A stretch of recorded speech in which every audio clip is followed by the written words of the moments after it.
Hello friends, welcome to my channel Maurya Guru. Friends, NEET 2026 के री exam के बारे में एक इम्पॉर्टेंट अपडेट आ रही है कि इस बार नीट के एग्ज़ाम को लीक प्रूफ करने के लिए आपके जो क्वेश्चन पेपर है उसको एयरलिफ्ट किया जा सकता है। यहाँ पे डिफेंस फोर्सेस की मदद ली जा सकती है।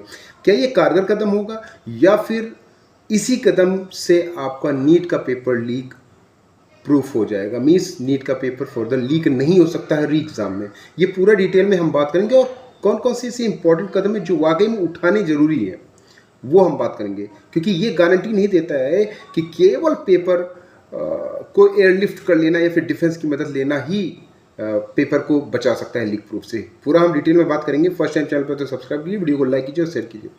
दोस्तों, जैसा कि आपने एक प्रेस कॉन्फ्रेंस में भी सुना था कि यहाँ पर जो प्रेस कॉन्फ्रेंस में बात कही गई थी कि हमारा जो नीट 2026 का जो क्वेश्चन पेपर है, क्वेश्चन पेपर नहीं लीक हुआ था, क्वेश्चंस लीक हुए थे। ये आपने देखा होगा ध्यान से कि उन्होंने कहा था, और मैंने इस पे वीडियो भी बना के बताया था कि क्वेश्चन पेपर का लीक होना is not equal to question का लीक होना। ये गलत बात है। क्वेश्चंस का भी लीक होना क्वेश्चन पेपर का लीक ही होना होता है। अगर 180 में से 140 क्वेश्चन लीक हो गए मतलब क्वेश्चन पेपर लीक हो गए। तो ये ज़रूरी बात है जो मैं यहाँ पे बोलने जा रहा हूँ, क्योंकि अगर आप केवल मेनली एयरलिफ्ट कर लेते हैं पेपर को और उसके बाद अगर क्वेश्चंस जहाँ पे प्रिंटिंग होता है वहाँ से अगर लीक हो जाता है क्वेश्चंस, तो फिर आपकी किए करार पे पानी फिर यूजुअली नहीं लीक हो सकता है। क्वेश्चंस भी लीक हो सकते हैं, तो क्वेश्चन अगर वहीं से लीक हो गए तो फिर आपके किए करार पे पानी फिर सकता है। तो इन बातों पे भी ध्यान देना, ज़्यादा फोकस वहाँ पे करना चाहिए। ओरिजिन जहाँ से क्वेश्चन पेपर का होता है वहाँ पे फोकस करना ज़्यादा ज़रूरत है। यहाँ पे ये इंपॉर्टेंट नहीं है कि आप एग्ज़ाम सेंटर पे एयरलिफ्ट करके क्वेश्चन पेपर को पहुँचा दें या फिर डिफेंस फोर्सेस की मदद लें।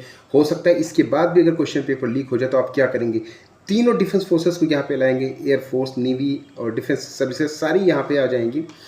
बीएसएफ और जो भी जवान हो सकते हैं ये सारे आ जाएंगे। तो इस तरह के क्वेश्चन पेपर अगर आप कराएंगे तो फ्यूचर में आपके लिए बहुत ज़्यादा प्रॉब्लम हो सकती है, बहुत ज़्यादा आपका बजट का नुकसान हो सकता है यहाँ पे, क्योंकि डिफेंस फोर्सेस अगर एग्ज़ाम कंडक्ट कराने में लग जाएंगी तो फिर डिफेंस फोर्सेस अपने काम को कैसे कर पाएंगी?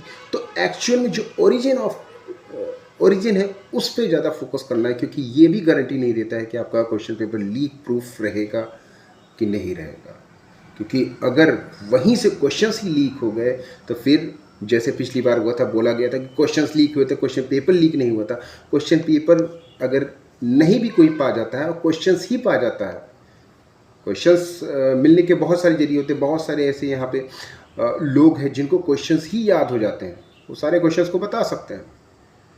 तो ऐसा भी हो सकता है। तो मेयरली जो ओरिजिन है वहाँ पे फोकस करना है, रादर देन कि आप क्वेश्चन पेपर को बड़े आसानी से लेके जाएं या फिर बहुत सिक्योरिटी में लेके जाएं, जैसे पैसे को लेके जाते हैं कि कोई उसको छीन ना पाए, कोई उसको ले ना पाए।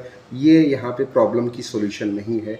जो मेन सॉल्यूशन यहाँ पे ये है कि ओरिजिन जहाँ पे क्वेश्चन पेपर की प्रिंटिंग होती है उस पर फोकस करना। तो ये मेरी पर्सनल एडवाइस है। बाकी आप लोग समझदार हैं, क्या होता है क्या नहीं होता है, क्या क्वेश्चन पेपर लीक हो पाता है या फिर क्वेश्चन पेपर ढंग से हो पाता है, ये तो फ्यूचर में ही देखने को मिलेगा। That's all.